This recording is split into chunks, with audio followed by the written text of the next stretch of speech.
Hello students. Now move on the next numerical. We have example 5.4. What we have in this numerical? One end of a string of length L is connected to a particle of mass m. देखिए प्यारे बच्चों क्या बोला गया है, हमारे पास एक string है और उस स्ट्रिंग से m मास का एक पार्टिकल क्या है, अटैच है. We have a particle of mass m attach with this string. Okay, and the length of the string is L. So we have a string of length L attached with a mass m, and the other to the small peg on a smooth horizontal table. जो हमारी string है प्यारे बच्चों, उसका एक हिस्से से हमने एक मास को अटैच किया है और उसका जो दूसरा हिस्सा है वो एक टेबल से. ठीक है, मान लीजिए ये कोई टेबल है, ये टेबल का सरफेस है. ठीक है, टेबल, तो ये टेबल के एक किसी भी कोने से क्या है, अटैच है. तो we have a table surface, we have a string. इस स्ट्रिंग का एक सिरा टेबल से अटैच है और दूसरा एक मास m से. If the particle move in a circle with speed v. अब ये जो पार्टिकल है ये क्या करता है, सर्कुलर मोशन परफॉर्म करता है. ये जो पार्टिकल है क्या करेगा, एक ऐसे सर्कुलर मोशन परफॉर्म करेगा. जैसे एक स्ट्रिंग लिया, उससे नीचे कुछ और उसको ऐसे ऐसे घुमाया गया. ठीक है प्यारे बच्चों, चलिए. और इसका स्पीड क्या दिया है, कितनी स्पीड से जाता है, ये v स्पीड से ऐसे ऐसे घूमता है. The net force on the particle, हमसे पार्टिकल के क्या पूछी गई है, नेट फोर्स. तो प्यारे बच्चों सबसे पहले इस पे देखिए कितनी फोर्सेस वर्क करेंगी. तो देखिए सबसे पहले तो इसका वेट mg, और इस स्ट्रिंग में क्या जाएगी, एक टेंशन. ठीक है, एक खिंचावा जाएगा, एक टेंशन आ जाएगी, और उसकी डायरेक्शन किधर हो गई, सेंटर की तरफ. टेबल का वो हिस्सा जहां से ये स्ट्रिंग बंधी हुई है वो उसका सेंटर होगा. चलिए, तो हमसे पूछा गया है net force on the particle, लेकिन किधर, डायरेक्टेड टुवर्ड्स द सेंटर. प्यारे बच्चों यहाँ थोड़ा सा समझने की बात है. अगर हमसे पूछा गया होता नेट फोर्स, ठीक है, तो हम करते T माइनस mg, लेकिन हमसे केवल पूछा गया है नेट फोर्स. कौन सी net force, directed towards the center. तो सेंटर की तरफ तो प्यारे बच्चों एक ही फोर्स है, वो क्या है, टेंशन. तो समझ लीजिए, late do the solution.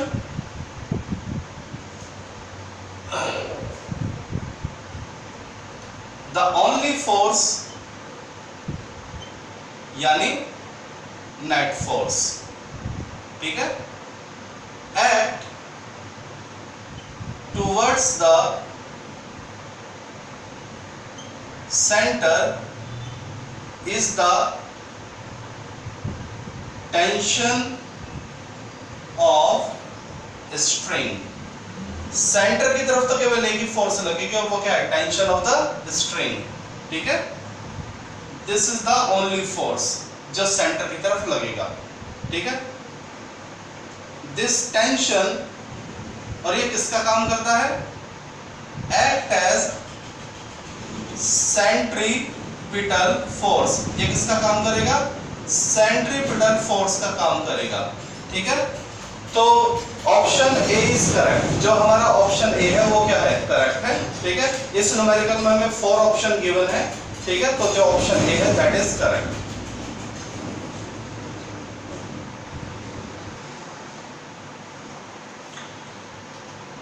In the next numerical 5.5, what we have, a constant retarding force of 50 Newton is applied to a body of mass 20 kilogram moving initially with speed of 15 meter per second. How long does the body take to stop?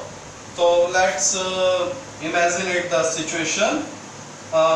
Dear student, let this is our body of 20 kilogram. Okay, and initially the speed is u is equal to 15 metre पर second. Okay, अब मान लीजिए इस पर when the body of 20 kilogram moving with velocity 15 metre पर second, प्यारे बच्चों इस पर एक फोर्स लगता है. we applied a force. ठीक है, we applied a force. और फोर्स कितना हमने लगाया इस पर? 15 न्यूटन. तो अगर हम देखें the direction of motion is this side and the direction of applied force is opposite side. This force will try to retard the motion. ये इसके मोशन को रोकेगा. तो मान लीजिए जब बॉडी लोकेशन A पर था, when the body is at the location A, force apply हुआ और लोकेशन B तक जाते जाते बॉडी क्या हो जाता है? रुक जाता है, यानी V is equal to 0. प्यारे बच्चों, मैंने आपको इनिशियल और फाइनल वेलोसिटी का कंसेप्ट एक दिन आपको बताया था कि फोर्स लगाने से पहले जो वेलोसिटी होता है वो इनिशियल होता है, फोर्स लगाने के बाद जो वेलोसिटी आ जाता है वो फाइनल वेलोसिटी होता है. तो बॉडी का वेलोसिटी क्या था? 15, और जैसे ही हमने फोर्स लगाया बॉडी थोड़ी दूर जाके रुक जाता है, यानी फोर्स लगाने से पहले जो वेलोसिटी वो इनिशियल और फोर्स लगाने के बाद जो velocity that is final velocity. Okay, चलिए, तो हमसे पूछा है how long does the body take to rest, ये स्टॉप. तो मान लीजिए ए से बी तक आने में बॉडी को कितना टाइम लगा? सपोज टी टाइम लगता है. ओके, यहां से यहां तक आने में बॉडी को क्या लगता है? T time. ठीक है, let in time t body get stop. ठीक है, मान लीजिए टी टाइम में बॉडी क्या हो जाती है? रुक जाती है. चलिए, तो लेट हमें इस टी को क्या करना है? कैलकुलेट करना है प्यारे बच्चों. चलिए, तो सबसे पहले we have F is equal to ma, ये हम जानते हैं by the Newton second law. तो फोर्स कितना है? 50, मास कितना है? 20. तो प्यारे बच्चों यहां से एक्सेलरेशन कितना आ जाएगा? 50/20. ठीक है, चलिए, a is equal to 5/2, that is 2.5 metre पर सेकेंड स्क्वायर. चलिए, एक्सेलरेशन हमें मिल गया है, हमें टाइम निकालना है. तो लेट अप्लाई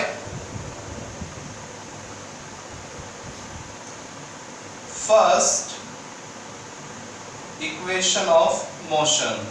हम फर्स्ट इक्वेशन ऑफ मोशन लेते हैं. तो हमारी फर्स्ट इक्वेशन ऑफ मोशन क्या था? v is equal to u minus at plus आता है अगर मोशन क्या था? एक्सेलरेटेड, लेकिन मोशन क्या है? रिटार्डिंग है, तो इसलिए क्या आया? माइनस. लिख लीजिए, negative sign due to retarding motion. ठीक है, नेगेटिव साइन किस लिए आया है? रिटार्डिंग मोशन के लिए. तो v कितना है प्यारे बच्चों? 0. u कितना है? 15. और a कितना है? we have 2.5, that is t. तो t is equal to 15/2.5. t is equal to how much? 6 second. ठीक है, तो in 6 second the body will get stop.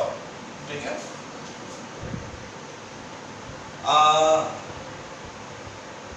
after 6 second body get stop. तो 6 सेकेंड में बॉडी क्या हो जाएगा? रुक जाएगा. सिंपल है.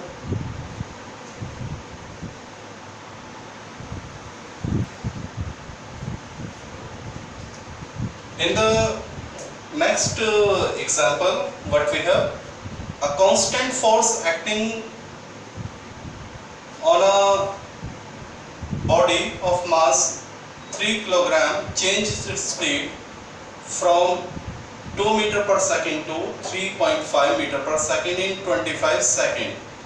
The direction of motion of the body remain unchanged. What is the magnitude and the direction of body? So let's see what is the situation. हमसे कहा गया है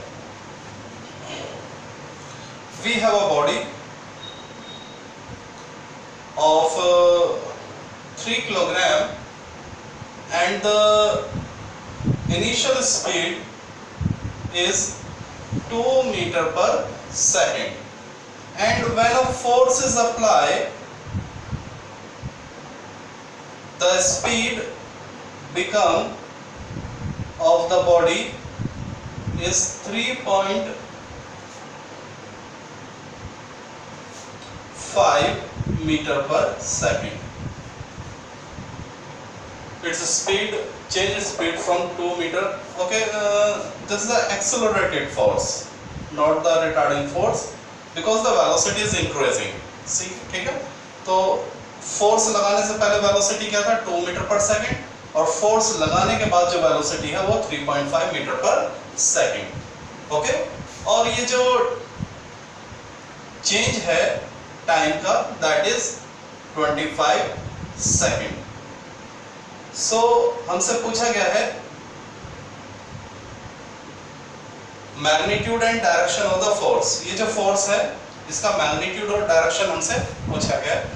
तो लेट डू द न्यूमेरिकल. तो force is equal to ma. तो मास हमें given है, हमें क्या चाहिए एक्सेलरेशन. तो एक्सेलरेशन फाइंड आउट करते हैं. Let apply first equation of motion. v is equal to u plus at. Plus क्यों आया? क्योंकि accelerated motion है, velocity increase हो रहा है. Okay, the value of v is 3.5, the value of u 2 plus acceleration we have to find out, and the time is 25 seconds. So this will become 2 minus 2 is equal to 25a, and this become 1.5 upon 25. तो ये a की value आ गई है. ठीक है, चलिए. So now this is the value of a.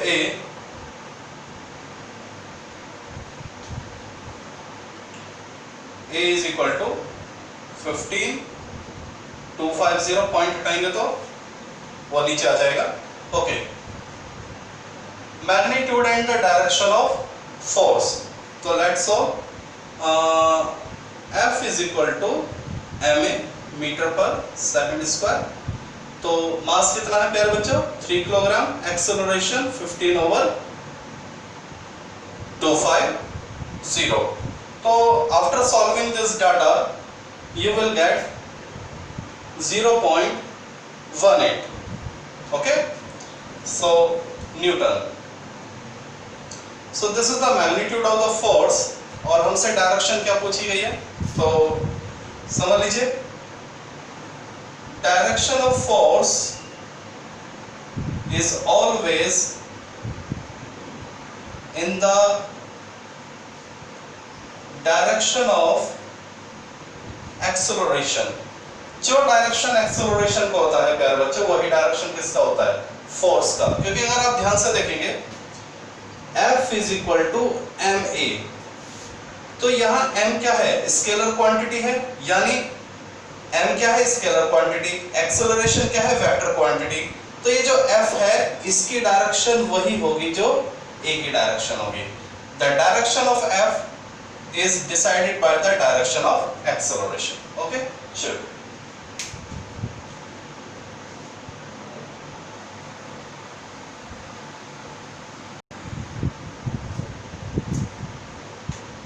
In the next exercise 5.7, what we have, a body of mass 5 kg is acted upon by two perpendicular forces 8 Newton and 6 Newton. Give the magnitude and the direction of the force. So let we have, dear student, suppose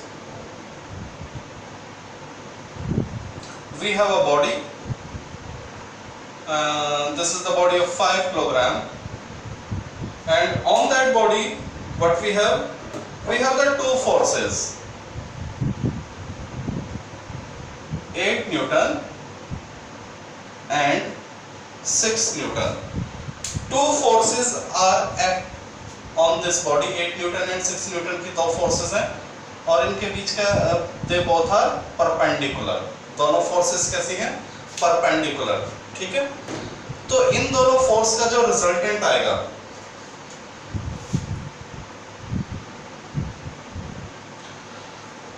हमसे पूछा गया है give the magnitude and the direction of the force.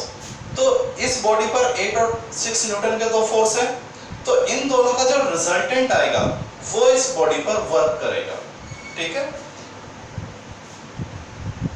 The resultant force of 8 Newton and 6 Newton will act on body. तो इस 8 और 6 Newton का resultant कैसा आएगा? तो अगर आपको याद हो, आपको एक पैरेललोग्राम लॉ बताया गया था वेक्टर का, force are the vector quantity. ठीक है? तो उसमें क्या था? रिजल्टेंट कैसा आता था? a square plus b square plus 2ab cos theta. याद आ गया? तो मान लीजिए हम इसको F1 बोलते हैं और 6 न्यूटन को हम क्या बोलते हैं? F2 बोलते हैं. तो मान लीजिए इन दोनों का जो रिजल्टेंट है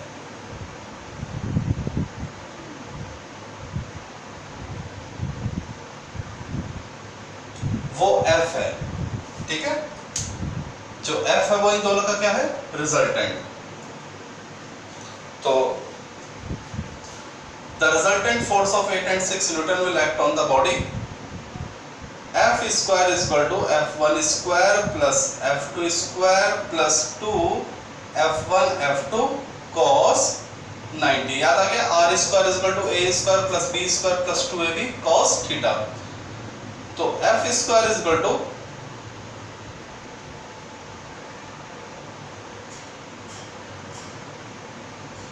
eight square 6 square 2 into 8 into 6 into cos 90 कितना होता है? 0. तो F square is equal to 64 plus 36. F square is equal to 100 and F square is equal to 10 newton. तो प्यारे बच्चों, एक्चुअली ये जो बॉडी है 5 किलोग्राम की, जब इस पे 8 न्यूटन और 6 न्यूटन परपेंडिकुलर वर्क करते हैं तो ये बॉडी एक्चुअली क्या महसूस करता है? 10 न्यूटन महसूस करता है. ओके? तो जो रिजल्टेंट फोर्स होगा 5 किलोग्राम पर वो कितना होगा? 10 न्यूटन. ओके, हमसे मैग्नीट्यूड हमने निकाल दिया है. Now what we have to find out the direction. ठीक है? तो ये जो रिजल्टेंट है इस F की डायरेक्शन चाहे आप 6 न्यूटन के रिस्पेक्ट में निकालिए या 8 न्यूटन के. मान लीजिए जो रिजल्टेंट है वो थीटा एंगल बनाता है. किससे? 6 न्यूटन से. तो let we have the direction of resultant force. तो वो हम निकालेंगे tan थीटा. तो tan थीटा क्या होता है? Perpendicular upon base. तो देखिए ये जो 8 न्यूटन है इसको यहां इमेजिनेट कीजिए. देखिए हम एक ट्रायंगल बनाएंगे. ये हो गया हमारा F, दिस इज F. ये हो गया 6 न्यूटन और ये हो गया हमारा 8 न्यूटन और ये थीटा हमें फाइंड आउट करना है. तो tan थीटा क्या होता है? Perpendicular upon base. ओके? तो tan theta is equal to 4/3. Theta is equal to tan inverse 4/3. Clear हो गया? एक बात का याद रखना प्यारे बच्चों, अगर आप 6 यहां ले लेते हैं और 8 यहां ले लेते हैं, ध्यान देना, ये जो हमारा थीटा आया है प्यारे बच्चों वो विद रिस्पेक्ट टू 6 आया है, ये ध्यान रखना, ठीक है। कोई बच्चा ये भी कर सकता है, मैं आपको बता देता हूं, इसमें ये भी चेंज हो सकता है। अगर हम 6 इधर ले लेते हैं और 8 इधर ले लेते हैं तब भी हमारे आंसर पे कोई फर्क नहीं पड़ेगा। मैं आपको बता रहा हूं, आप 6 इधर लीजिए 8 इधर लीजिए, क्योंकि हमें इंफॉर्मेशन ये है कि 8 न्यूटन और 6 न्यूटन आपस में परपेंडिकुलर है। अब ये तो नहीं गिवन है कि कौन हॉरिजॉन्टल और कौन वर्टिकल है, तो आप चाहे यहाँ 8 ले या यहाँ 6 ले, और इधर 8 या 6 कहीं भी ले सकते हैं। तो अगर मैं इधर 6 और इधर 8 लेता हूँ तो इस केस में जब tan थीटा आएगा तो यहाँ अब देखिए वर्टिकल क्या हो जाएगा 6 और हॉरिजॉन्टल क्या हो जाएगा 8। तो इस केस में जो tan थीटा आएगा वो कितना आएगा 6/8, यानी theta is equal to tan inverse 3/4, ठीक है। तो बुक में एक्चुअली ये दिया हुआ है, लेकिन आप ये भी कर सकते हैं, that depend upon your assumption. ये आपके ऊपर डिपेंड करता है कि आपने हॉरिजॉन्टल में क्या लिया है और वर्टिकल में क्या लिया है। क्या ये बात आपको समझ में आ गई? तो अगर आप इधर 8 लेते हैं और इधर 6 लेते हैं तो इस केस का जो रिजल्टेंट है वो ये होगा, और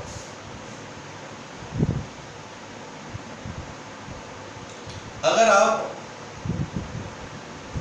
यहां लेते हैं 8 न्यूटन और यहां लेते हैं 6 न्यूटन तो इस केस में डायरेक्शन ये आ जाएगी। तो डिपेंड करता है आपने कौन सा केस लिया है, ठीक है। अगर आप ये लेते हैं तो डायरेक्शन ये आएगा, और ये कंडीशन लेते हैं तो डायरेक्शन ये आएगा। हाँ, जो रिजल्टेंट है, रिजल्टेंट दोनों केस में क्या आने वाला है, सेम आने वाला है। तो this is the solution of this numerical.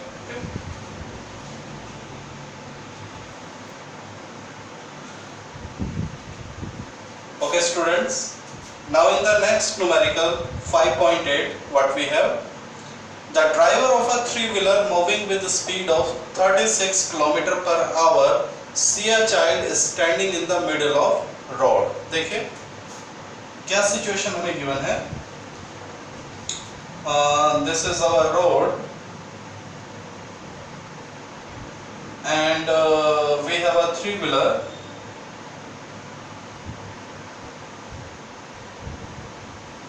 and the velocity of the three-wheeler is u is equal to 36 km/h, और you can say that अगर हम इसको कन्वर्ट करें 36 multiply 5/18 तो this will become 10 metre per second. Kilometre per hour को अगर आपको metre पर सेकंड में कन्वर्ट करना है तो याद रहे उसको 5/18 से मल्टीप्लाई कर देते हैं। तो जो थ्री व्हीलर की वेलोसिटी है वो है 36 km/h या 10 मीटर/सेकंड। ओके, अब ये जो थ्री व्हीलर है ये बीच रास्ते में ये एक, ठीक है, बच्चे को देखता है, दिस इज द चाइल्ड, और बच्चे को देखते ही ये क्या करता है, ब्रेक अप्लाई करता है, अप्लाई ब्रेक, ठीक है। See a child in the middle of the road and bring its vehicle into rest। तो मान लीजिए उसने जो ब्रेक अप्लाई किए लोकेशन ए पर, ठीक है, और बच्चे के पास पहुंचने से पहले वो क्या हो जाता है, रुक जाता है, ठीक है ना। यानी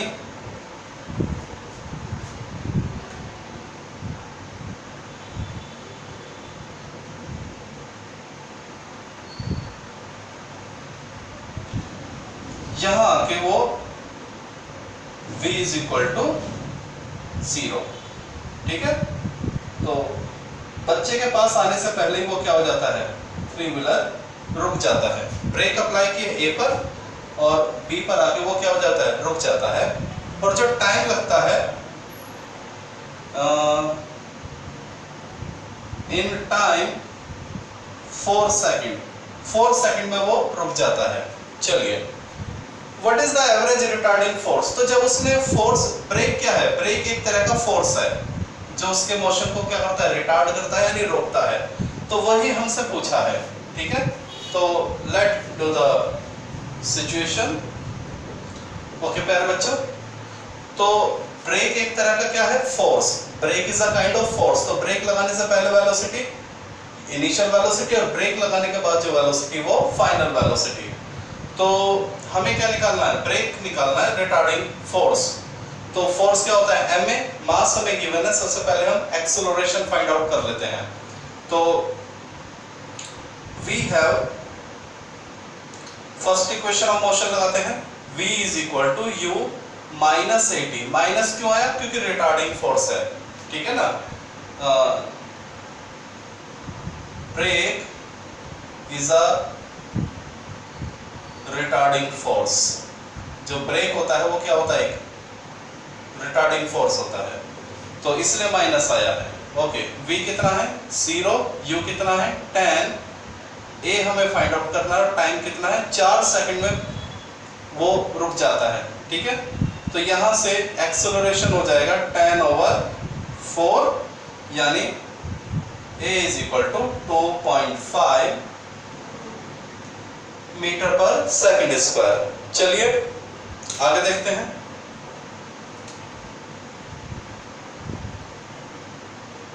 हमसे क्या पूछा है प्यारे बच्चों, रिटार्डिंग फोर्स। तो रिटार्डिंग फोर्स यानी ब्रेक। तो रिटार्डिंग फोर्स क्या होता है, मास इनटू एक्सेलरेशन। तो मास कितना है, अब यहाँ दो मास है, एक तो थ्री व्हीलर का मास और ड्राइवर का मास, तो दोनों ही मास ऐड हो जाएंगे। तो एक तो थ्री व्हीलर का मास कितना है 400, ड्राइवर का 65 और एक्सेलरेशन कितना है 2.5। तो 465 multiply 2.5 and when you will solve this data you will get 1.2 into 10 की power 3 Newton. So this is the required solution of। तो जो ड्राइवर है उसको बच्चे को बचाने के लिए इतना न्यूटन का ब्रेक यानी फोर्स लगाना पड़ेगा। चलो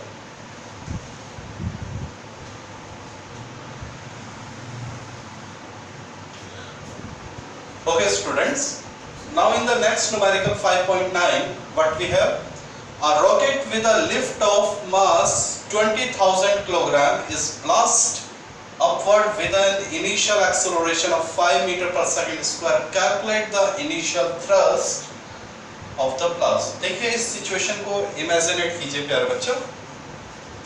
हमसे कहा गया है we have a rocket, ये हमारे पास एक रॉकेट है, ओके। और ये रॉकेट जो है वो इनिशियली अपवर्ड मोशन कर रहा है, कितने एक्सेलरेशन से, इसका जो मोशन है वो क्या है, अपवर्ड है, विद एक्सेलरेशन 5 मीटर पर सेकंड स्क्वायर, ठीक है। तो हमसे कहा गया है कि वी हैव अ रॉकेट जो लिफ्ट करता है अपवर्ड विद एक्सेलरेशन 5 मीटर पर सेकंड स्क्वायर। तो प्यारे बच्चों जरा बताइए रॉकेट का मोशन एक्चुअली होता कैसा है, समझिए। रॉकेट अपने आप तो खुद नहीं जाता है, रॉकेट के अंदर we have certain fuel in the form of gases जो बड़े ही हाई स्पीड से पीछे की ओर निकलती हैं, ठीक है। ये गैसेस होती हैं जो बड़ी ही हाई स्पीड से क्या करती हैं, ठीक है ना, गैसियस, जो बहुत ही हाई स्पीड से पीछे की ओर निकलती हैं। और जब ये गैस विद हाई स्पीड नीचे की ओर आती है तो आसपास की जो एयर होती है, देखिए इसका पूरा मैकेनिज्म समझ लीजिए। रॉकेट का जब फ्यूल बर्न होता है तो उसमें से कुछ गैस निकलती है जो बाहर की ओर आती है और ये गैसेस फोर्स लगाती हैं एयर पे। तो एयर क्या करती है एटमॉस्फेयर की, वो अपोजिट फोर्स लगाती है रॉकेट पे by the Newton's third law, और उस फोर्स से ही रॉकेट क्या होता है, अपवर्ड जाता है। तो जो ये गैसेस हैं, ठीक है, ये गैस क्या करती हैं, ये जो गैसेस है, ठीक है, गैसियस फ्यूल जो है ये, ठीक है, ये क्या करता है, अप्लाई फोर्स ऑन एयर, ठीक है। ये गैसेस एयर पे फोर्स लगाती हैं, तो एयर क्या काम करती है, जो एयर है apply equal and opposite force on rocket. तो जो एयर है वो क्या काम करती है, रॉकेट पर इक्वल एंड अपोजिट फोर्स लगाती है और ये रॉकेट ऊपर की तरफ क्या करता है, लिफ्ट करता है। तो क्या सारी बात समझ में आ गई? रॉकेट से जो गैसेस निकलती हैं वो एयर पर फोर्स लगाती हैं और air equal and opposite amount का फोर्स लगाता है किस पर, रॉकेट पर। ठीक है। और आपको मैंने एक वीडियो में हमने डिस्कस किया था सम कॉमन फोर्सेस, तो वहां एक वर्ड आया था थ्रस्ट। तो प्यारे बच्चों, कोई भी लिक्विड या कोई भी गैस ऊपर की ओर जो फोर्स लगाता है उसी को हम क्या बोलते हैं, थ्रस्ट बोलते हैं। बात समझ आ गई? एक्चुअली थ्रस्ट होता क्या है ये मैं आपको रिमाइंड करा दूं। Upward force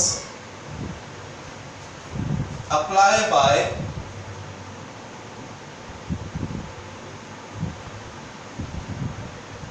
any